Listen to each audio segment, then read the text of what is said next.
안녕하세요. 저는 대학교 때부터 만난 남편과 결혼 생활 4년을 채우지 못하고 이혼하게 된 30대 여자입니다.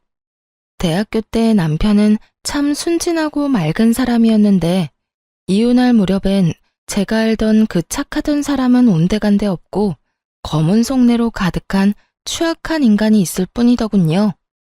원래부터 그런 사람이었는데 제가 몰랐던 것인지 아니면 살다 보니 세상에 찌들어 변해버린 것인지 알 순 없지만 그 추악한 면모를 아는 순간 저는 이혼을 결심하게 되었습니다. 저의 결혼 생활부터 이혼까지 긴 이야기가 될 수도 있지만 함께 들어보실래요? 저와 남편은 앞서 말했듯이 대학교 때부터 만난 사이였어요. 전 학교를 졸업하며 좋은 기업에 취업을 하게 되었지만 그런 저와는 달리 남편은 번번이 면접에서 떨어지기 일쑤였어요. 남편은 저와 같은 회사를 다니기 위해 열심히 노력했고 전 그런 남편을 응원하며 남편의 뒷바라지를 하기 시작했죠. 그렇게 물심양면으로 남편의 취업 뒷바라지를 한 지 2년 끝에 남편은 드디어 저희 회사에 입사를 하게 되었고 남편의 합격 발표가 나던 날 저에게 프로포즈를 해 결혼까지 하게 되었던 것이었어요. 오랜 연애 끝에 한 결혼 생활. 3년. 딱 3년 행복했어요. 3년 차에 되던 해에 저는 임신을 하게 되었고 얼마 지나지 않아 유산까지 하게 되었습니다. 첫 아기를 잃은 슬픔에 저는 몸도 몸이지만 마음마저 많이 망가져만 갔고 잠시 회사를 휴직하고 쉬어가는 시간을 갖게 되었어요. 다른 것도 아닌 유산으로 인해 쉬는 것인데 그걸 가지고 시댁에서 말이 나오기 시작하더군요. 요즘은 맞벌이 해도 먹고 살기 힘들다고들 하던데 그렇게 쉬어도 되니? 저 이제 일주일 쉬었어요, 어머님. 그리고 쭉 쉴 거 아니고 어느 정도 회복되면 복직도 할 거고요. 저 하나 쉰다고 저희 집 망하면 그게 더 이상한 거 아닐까요? 그건 그렇다마는 될 수 있으면 빨리 복직해. 우리 아들이 힘들지 않니? 일주일이든 한 달이든 너는 이렇게 쉬면서 우리 아들 돈이나 펑펑 쓸 텐데 우리 아들만 밤낮 없이 고생하면 너무 불공평하지 않니?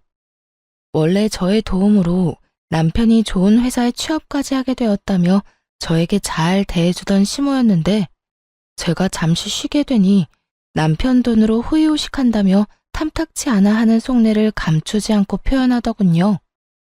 남편이 취업을 준비하는 그 시간 동안 돈과 시간을 아낌없이 투자했던 저에게 그런 말을 하니 황당하기도 하고 섭섭하기도 했어요.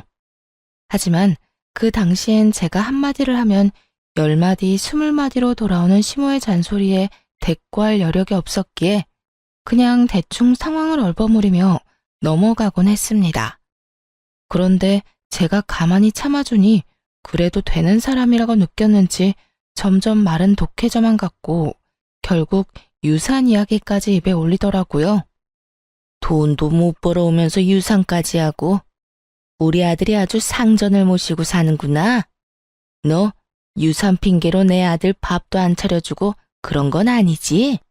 시모는 넘지 말아야 할 선을 거침없이 넘고 있었고 결국 전 참지 않고 시모의 막말에 맞서기로 했습니다. 어머님, 입은 비뚤어졌어도 말은 똑바로 하셔야죠. 돈을 못 벌어온 것이 먼저가 아니라 유산을 한 게 먼저예요. 그리고 유산한 것도 제가 무슨 큰 잘못을 해서 유산한 게 아니라 어쩌다 보니 불행이 닥친 일이었다고요. 누가 유산한 게 네 잘못이라고 했니? 왜 발끈하고 그러니? 너 그러다가 시어머니랑 맘먹겠다. 어머님이 말만 안 했다 뿐이지 모든 게 다 제 잘못인 양 말했잖아요. 그리고 어머님, 제가 이런 말까지 안 하려고 했는데 제가 지금 놀면서 쓰는 돈 다 합쳐도 아범 취업 준비하던 기간에 저한테 준 돈 절반도 안 돼요. 절반이 뭔가요? 그 절반도 아마 안 될 거예요. 그런 제가 지금 다른 것도 아니라 유산 때문에 몸도 마음도 힘들어서 집에서 좀 쉬는데 그게 그렇게 탐탁치 않으세요? 탐탁지 않기는. 난 그저 너희가 걱정되어서 그랬지. 너도 참 너다. 아직까지 네가 내 아들한테 해준 돈 계산이나 하고 있었니? 너 그렇게 안 봤는데 아주 계산적인 애였구나. 제가 계산적인 게 아니라 어머님이 저를 이렇게 만들고 계신 거예요. 그러니까 더 나쁜 꼴 보기 싫으시면 이런 상처되는 말은 하지 마세요. 아니, 이런 말로 저한테 상처 주실 거면 앞으로 연락 자체를 하지 말아주세요. 제가 하루라도 빨리 몸도 마음도 건강해져야 돈 벌러 회사에 나가지 않겠어요? 그러면 저는 할 말 다 했으니 이만 끊을게요. 시모의 노발대발하는 소리가 수화기 너머로 들려왔지만 저는 그냥 전화를 끊어버렸어요. 더는 그 말도 안 되는 독설을 들을 필요도 듣고 싶지도 않았기 때문이었죠. 그날 저녁 퇴근 후 돌아온 남편에게 저는 그간 쌓였던 울분을 토해내게 되었어요. 여보, 정말 어머님 너무한 거 아니야? 나한테 돈도 못 벌어오는 게 유산까지 했다고 구박하시더라. 그것뿐인 줄 알아? 당신이 힘들게 벌어오는 돈 놀고 먹으면서 써댄다고 아주 불만도 많으셔. 그랬어? 우리 엄마가 정말 그랬단 말이야? 아, 내가 진짜 당신 볼 면목이 없다. 내가 미안해. 정말 미안해. 당신이 나한테 어떤 사람인데 그런 말을 듣게 해서 미안. 당신이 잘못한 것도 아닌데 사과는 됐고 다신 어머님이 그런 말 나한테 하지 않게만 해줘. 당신이 잘 말 좀 해달란 말이야. 그래, 알겠어. 내가 엄마한테 다신 그러지 말라고 신신당부할게. 남편이 사과도 했고 시모가 다신 그러지 못하도록 잘 말하겠다기에 이를 키우지 않고 그냥 넘어가기로 했습니다. 그런데 시모가 정신을 차리지 못한 것인지 집으로 찾아오며 저를 괴롭히기 시작하더군요. 막상 찾아와서는 무언가 시킨다거나 말을 심하게 한다거나 피해가 되는 행동을 하진 않았지만 좋지 않았던 일도 있었던 터라 시모가 오는 자체가 불편한 건 사실이었어요. 하지만 그렇다고 해서 오는 사람을 아무 이유도 없이 못 오게 막을 수도 없는 노릇이었기에 적당히 시모와 시간을 보내고 돌려보내곤 했었죠. 그러던 어느 날 일이 터지고야 말았죠. 그날은 잠시 외출했다가 퇴근하는 남편을 만나 집으로 돌아온 날이었죠. 집에 들어서니 시모 혼자 집을 아주 엉망진창으로 만들어 놓고선 저희를 기다리고 있더라고요. 제 집처럼 밥도 잘 챙겨 먹었는지 설거지도 쌓여 있었고요. 주인 없는 안방에서 잠도 잤는지 이불도 헝클어져 있었죠.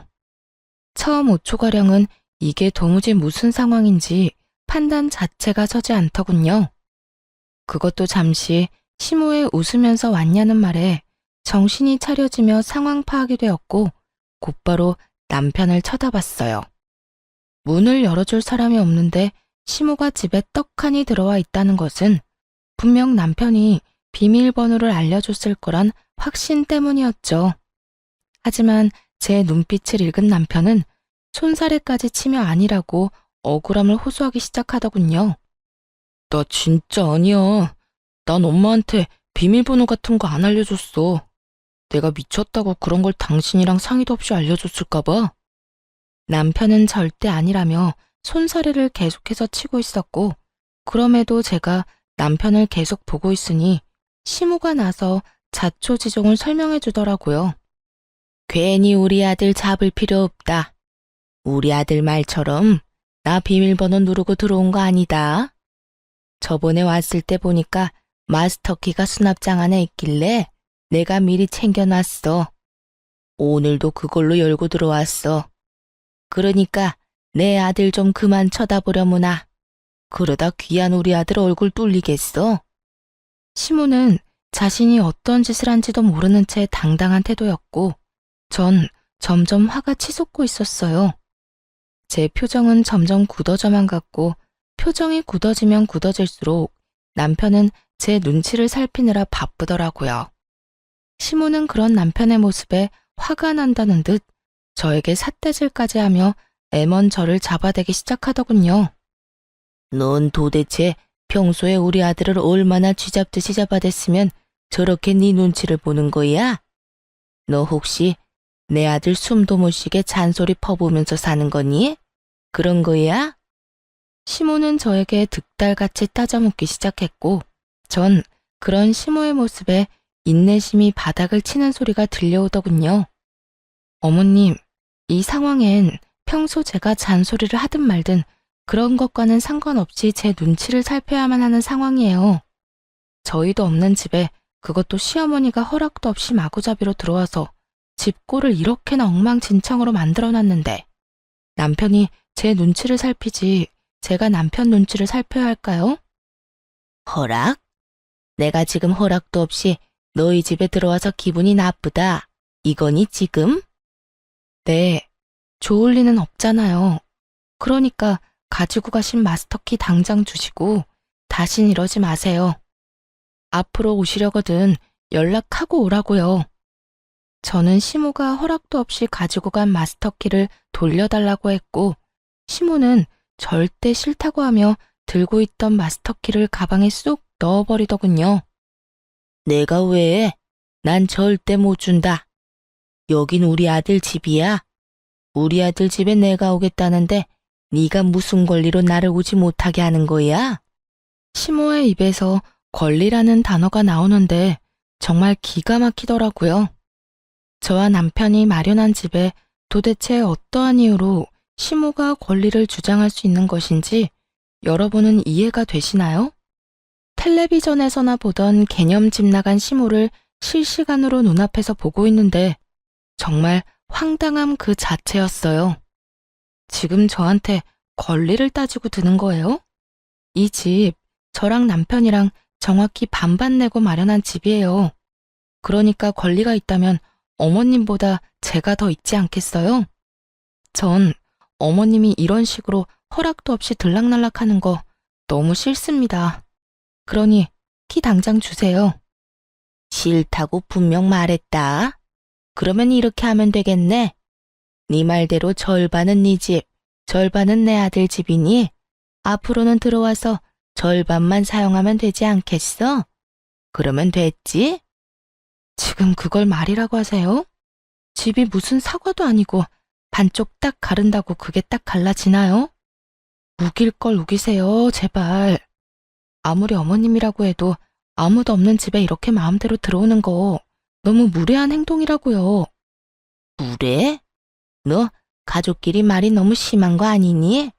다른 사람도 아니고 네 남편 엄마야 내가. 그런 내가 내 아들 집에도 마음대로 못 오면 어딜 마음대로 가라는 말이야? 어딜 마음대로 가기는요. 어머님 집 있잖아요. 거기나 마음대로 다니시고 저희 집엔 이런 식으로 마음대로 오지 마세요.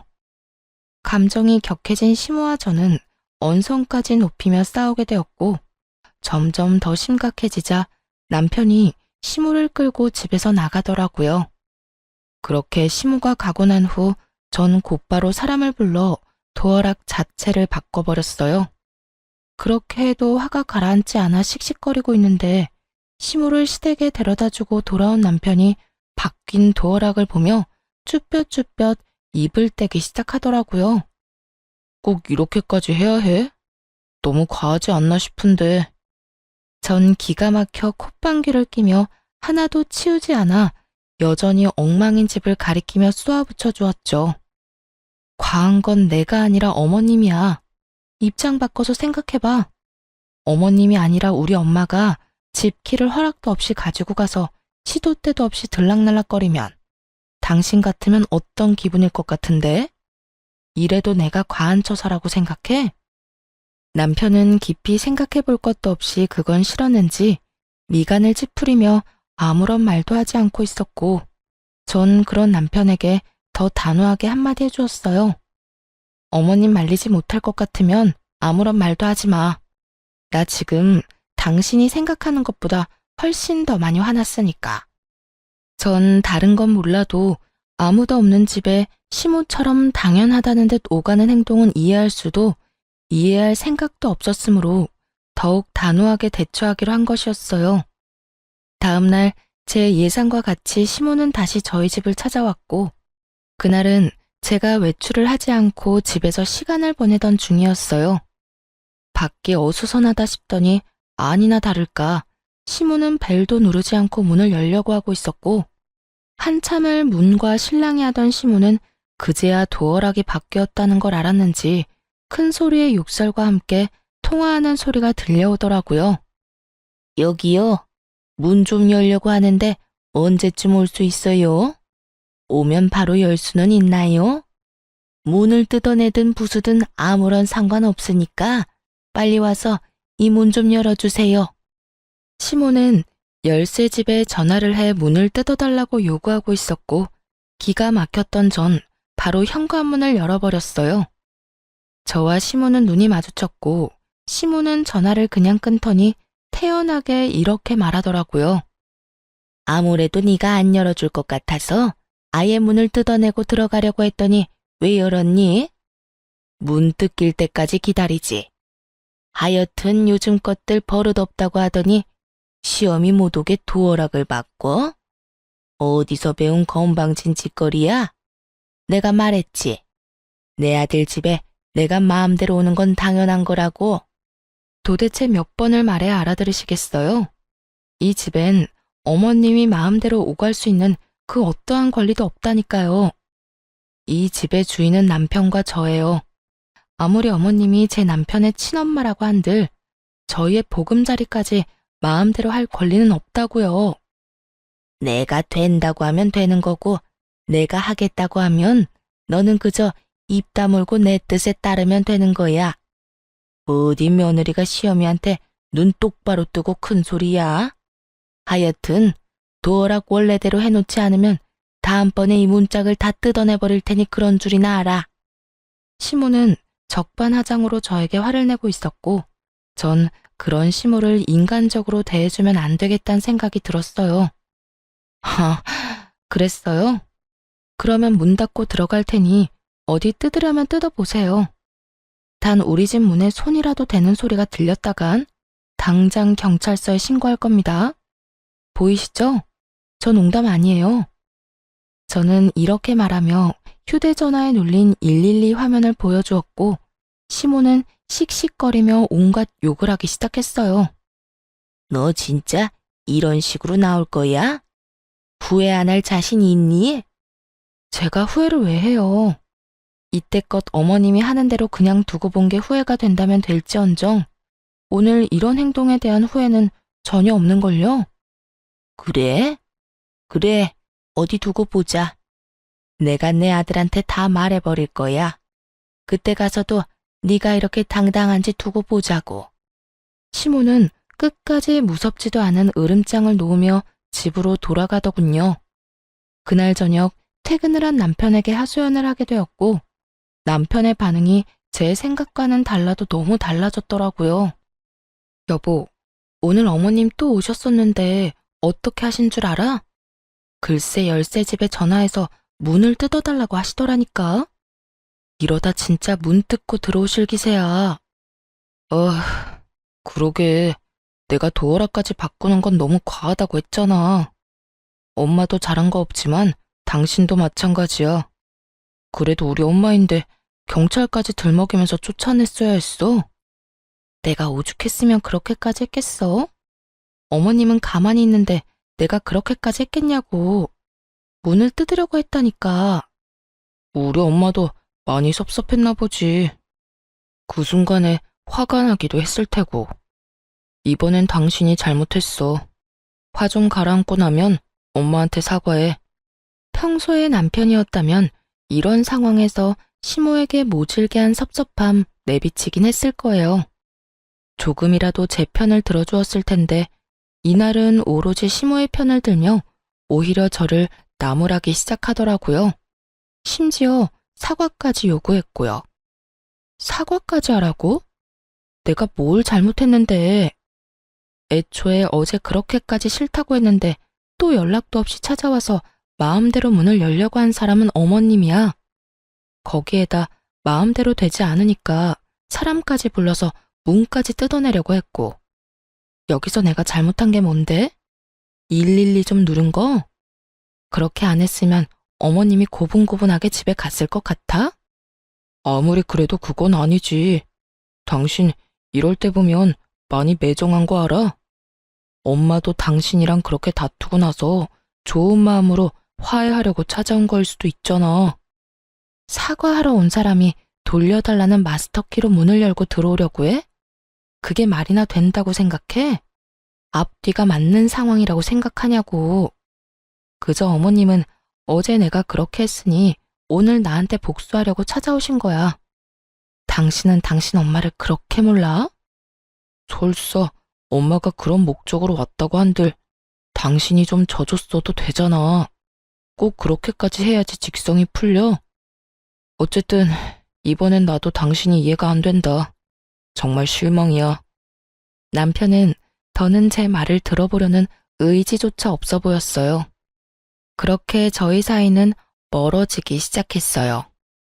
점점 더 멀어지는 남편을 보며 아무리 생각해봐도 남편의 갑자기 변해버린 행동이 이해가 되지 않았어요. 객관적으로 생각해도 아무도 없는 아들 집에 마음대로 문 따고 오가려고 하는 시모가 잘못한 것이 분명한데 남편의 일방적으로 치우친 행동이 이해가 되지 않았죠. 남편과 결혼 이후 처음으로 크게 싸운 것이 되었고 전 남편이 이해되지 않는 것을 넘어 의심스러워지기 시작했어요. 거기에다 시모가 잠잠한 것도 이상했죠.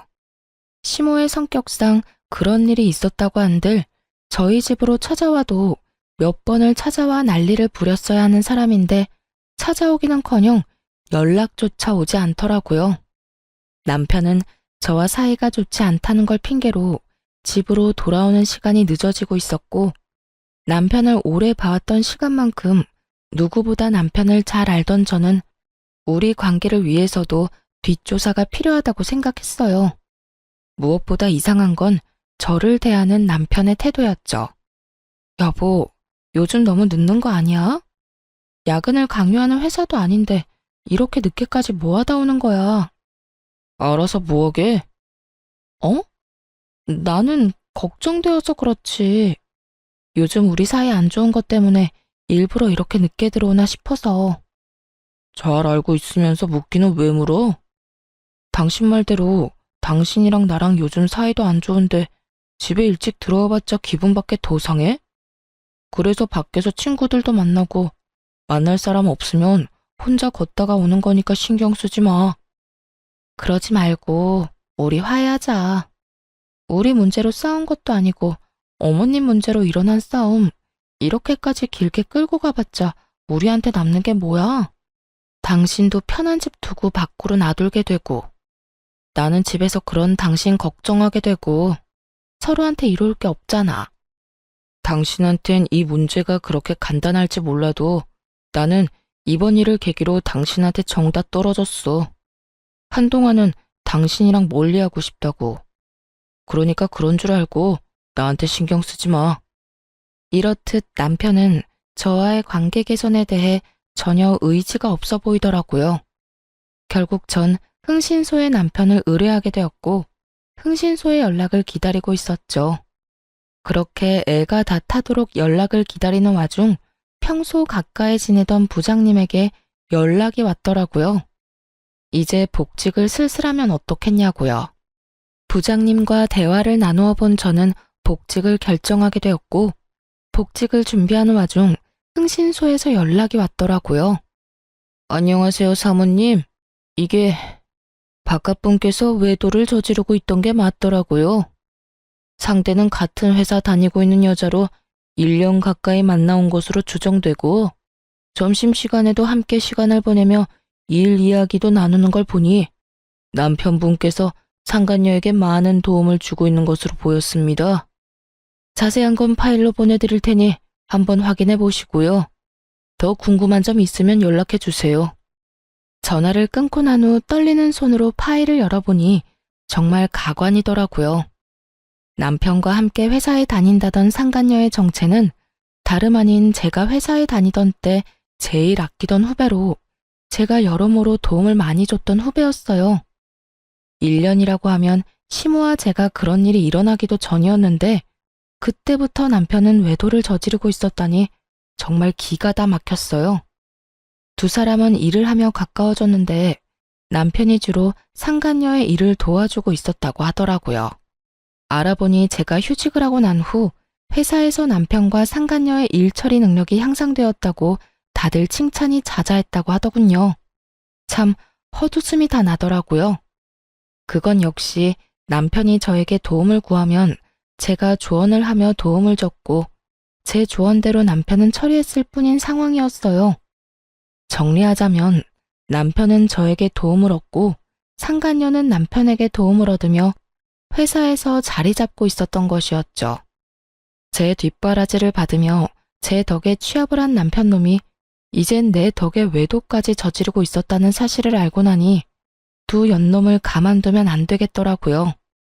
그렇게 복수를 계획하며 이혼을 준비하는 사이 복직 날짜가 다가왔고 전 서류들을 준비해 남편도 모르게 회사로 출근을 했어요. 출근을 하니 회의실에서 남편이 발표를 하고 있더군요. 1년을 이끌어갈 신규 사업 기획에 대해 발표하고 있었는데 전 그 회의실로 지체하지 않고 들어가 그 회의를 멈춰버렸죠. 잠시 멈추시죠? 갑작스러운 저의 등장에 남편은 크게 당황한 눈치였고 상간녀 역시 저와 남편의 눈치를 살피느라 바쁘더군요. 전 오래전부터 준비한 자료들을 직원들에게 보여주며 준비한 말을 꺼내기 시작했어요. 애초에 이건 제가 오래전부터 준비했던 아이디어인데 왜 차대리가 발표를 하고 있는 걸까요? 차대리, 이유가 뭘까요? 그래요.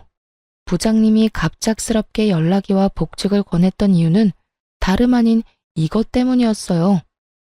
남편은 저도 모르게 제 노트북에서 제가 오랜 시간 동안 공들여 기획 중이던 아이디어를 마치 본인의 아이디어인 양 회사에 제출했고 제가 이 아이템을 구상하던 당시 함께 머리를 모았던 부장님이 저에게 연락을 줬던 것이었죠.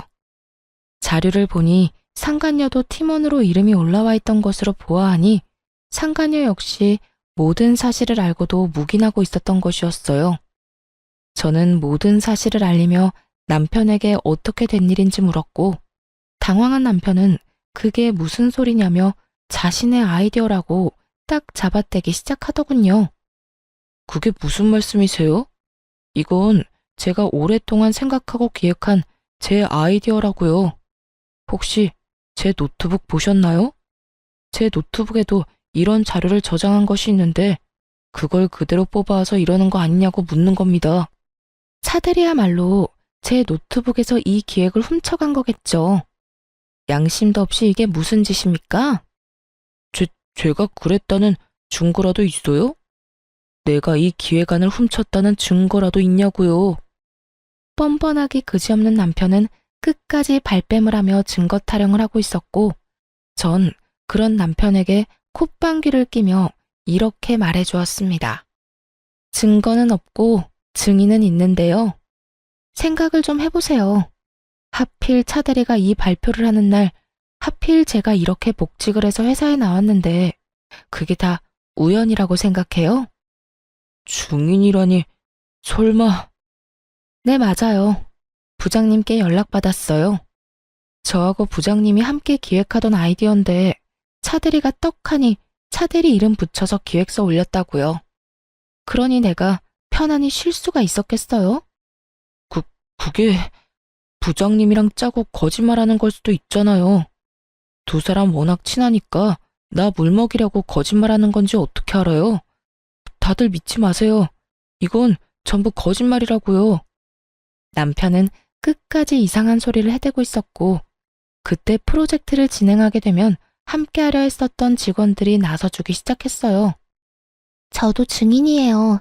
저도 그 프로젝트 시작하게 되면 참여할 수도 있다고 기획안이랑 다 살펴본 적 있거든요. 그래서 차대리님이 이 기획서로 발표하실 때 이상하다 하긴 했어요. 저도요. 저 역시 기획안 본 적 있어요. 여러 사람이 제 말에 힘을 실어주고 있었고 남편은 더는 우길 수가 없다 싶었는지 붉어진 얼굴을 하고선 저를 회의실 밖으로 끌고 나와버리더군요. 당신, 내가 잘 되는 게 그렇게나 꼴 보기 싫었어? 아무리 그래도 그렇지 이건 너무하잖아. 당신이 이딴 식으로 나오면 내가 앞으로 회사 생활을 어떻게 해? 좋은 게 좋은 거라고 당신 노트북에서 묵혀 없어질 바엔 나라도 이렇게 꺼내주면 오히려 고마워해야 하는 거 아니냐고. 남편은 말도 안 되는 개소리를 참 뻔뻔하게도 내뱉더군요.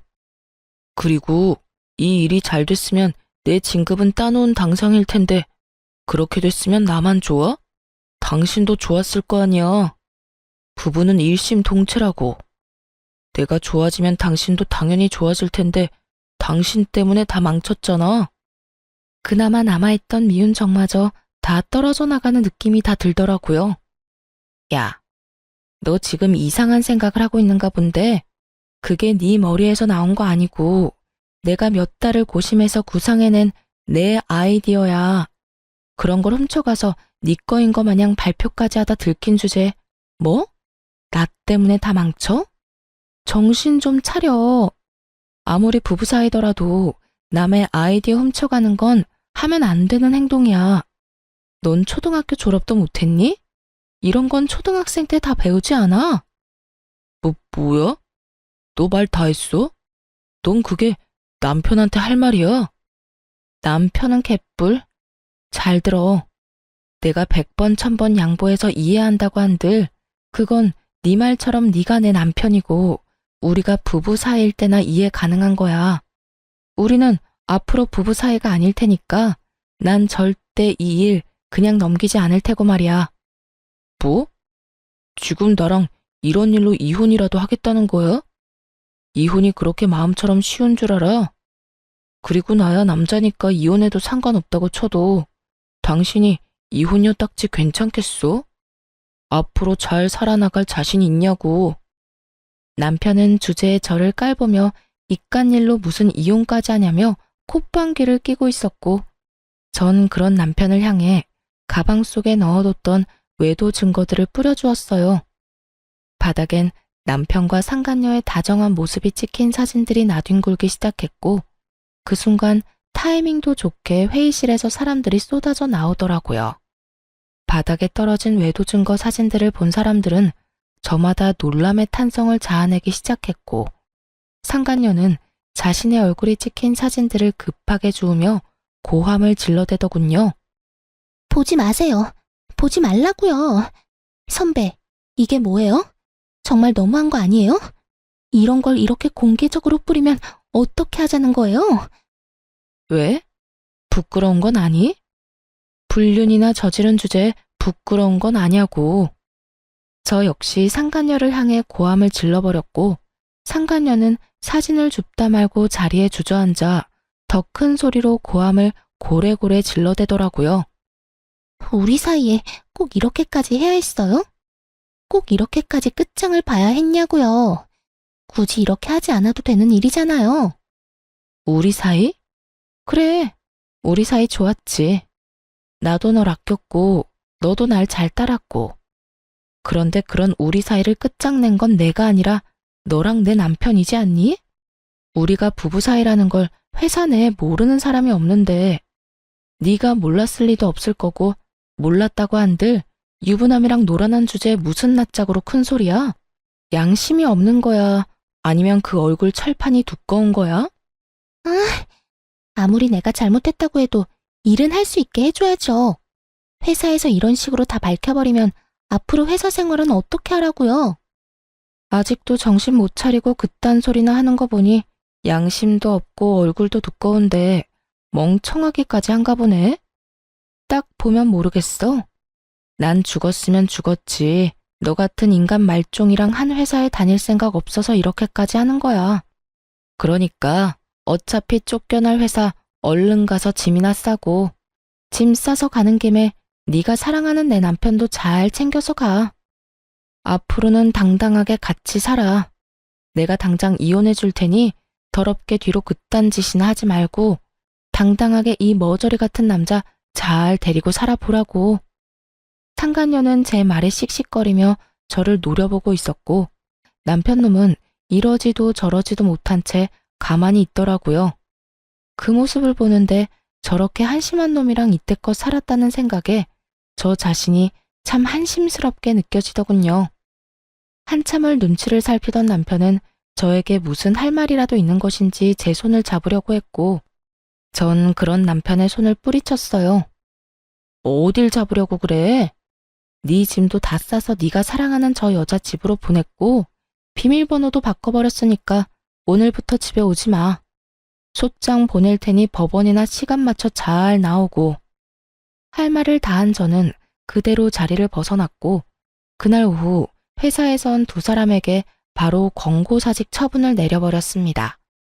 처분이 나오자마자 남편과 상간녀는 이딴 회사에 본인들 역시 미련이 없다는 막말을 하며 짐을 싸들고 나가버리더군요. 이딴 회사, 나도 미련 없다 이거야. 자기야, 가자. 당장 우리 집으로 가서 맛있는 밥이나 차려 먹자고. 그래 자기야. 회사도 그만두게 되고 이 지긋지긋한 이혼도 하게 되고 아주 일석이조네. 이딴 회사 그만두면 내가 큰일이라도 날까봐. 이거 왜 이래? 다른 곳에 이력서만 넣으면 너도 나도 오라고 난리라고. 두 사람은 저에게 들으라는 듯이 자기라고 서로를 칭하며 나가버렸고, 전 그저 시간이 빨리 가 이혼만 끝나길 바라고 또 바랐습니다. 그렇게 저는 좀 더 쾌적한 회사 생활을 하며 이혼을 진행하게 되었고, 재산 분할부터 해서 두 사람에게 위자료까지 받고 성공적으로 이혼할 수 있었습니다. 이혼을 하고 난 후 얼마 지나지 않아 두 사람이 바로 재혼을 했다는 소식을 듣게 되었는데, 그 행복도 오래가지 못한 것 같더라고요. 재혼 소식을 들은 지 3개월도 채 되지 않아 뻔뻔하게 상간녀에게 연락이 왔으니까요. 무슨 일이야? 나한테 더 남은 할 말이 없는 걸로 아는데. 선배, 나 미칠 것 같아요. 선배 때도 그랬어요? 글쎄 어머님이 계속 우리 집에 연락도 없이 찾아온다고요.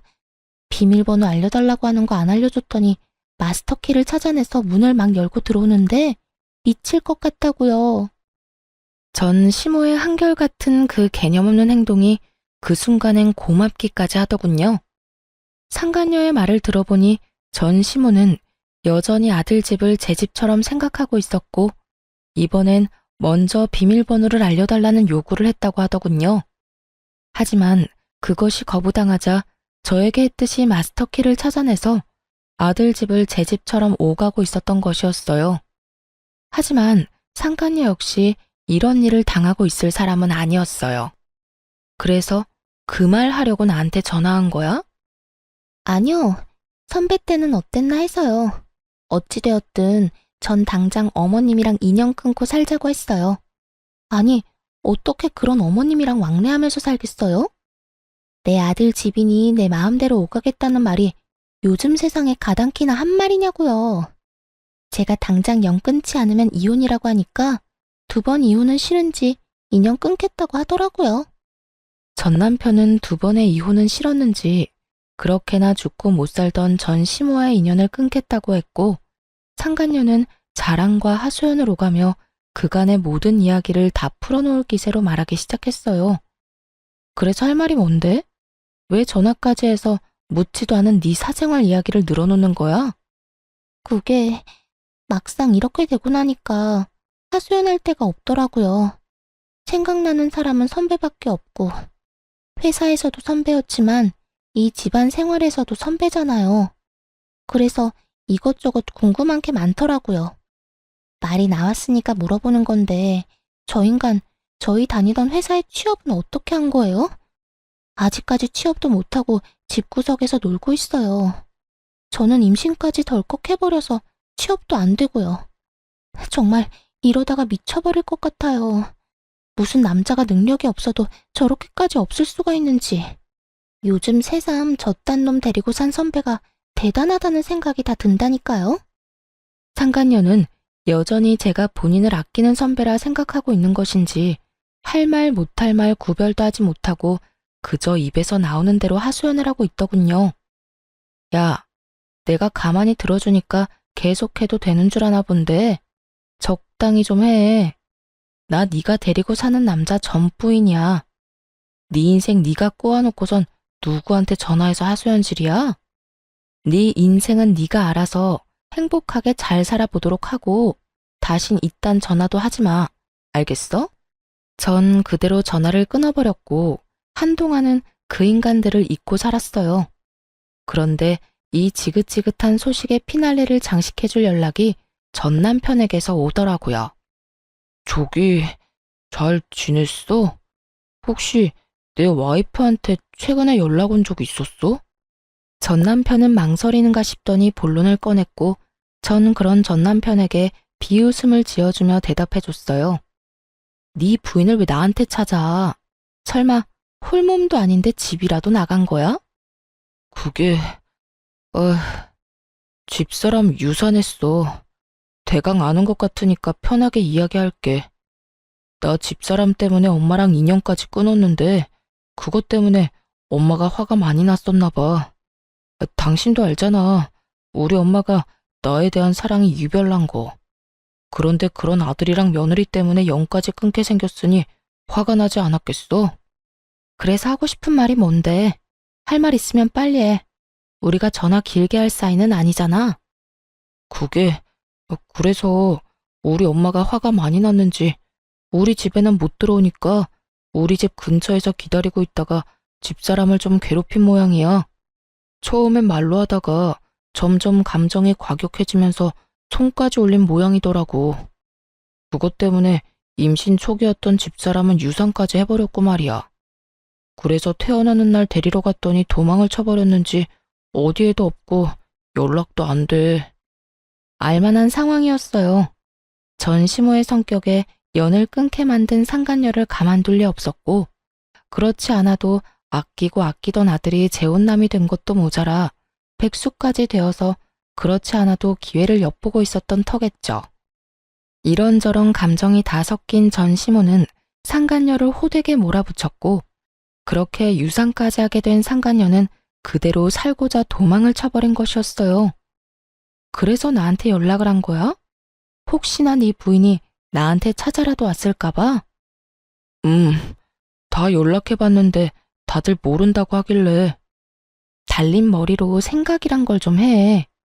장식용으로 그저 달고만 다니기엔 너무 무겁지 않아?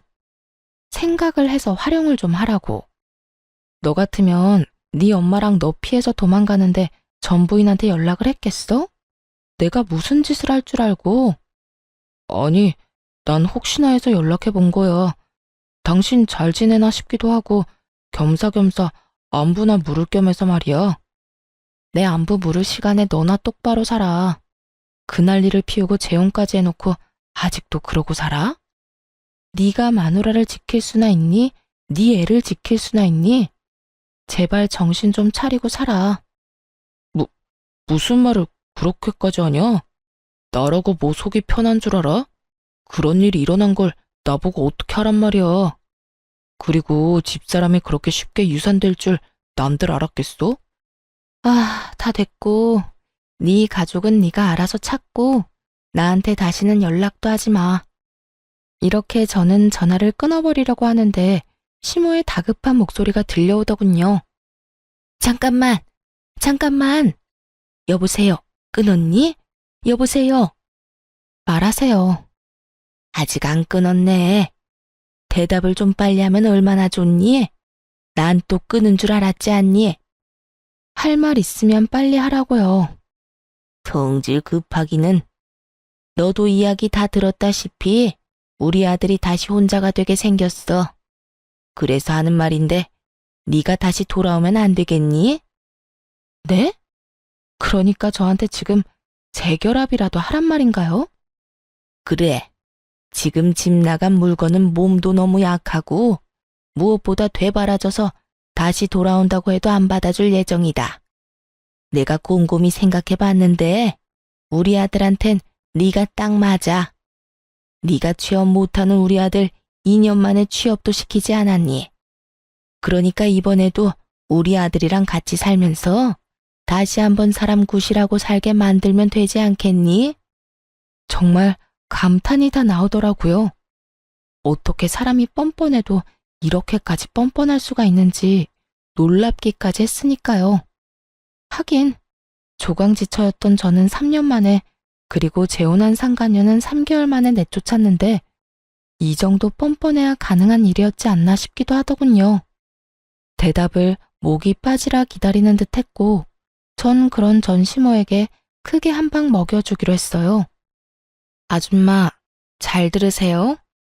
아줌마 같은 인간이랑 가족으로 다시 엮일 바엔 평생 혼자 살 거네요. 뻑하면 아들 집이 내 집이다 하고 찾아오질 않나. 못 들어오게 하면 문을 뜯어낼 거라고 하질 않나. 그것뿐이에요. 아들하고 며느리 사이의 이간질은 물론이고 이번엔 뱃속의 손주까지 그 손으로 잃게 했다면서요. 그런 아줌마 며느리를 다시 하라고요? 내가 어떻게 이혼했는데 그 짓을 다시 하러 제 발로 가겠어요? 정신 차리세요. 정신 차리는 김에 아들 재혼도 못하게 하고요. 또 누구 인생 망치려고 아들 재혼을 시켜요? 그냥 그 능력도 없는 놈 끼고 평생 사세요.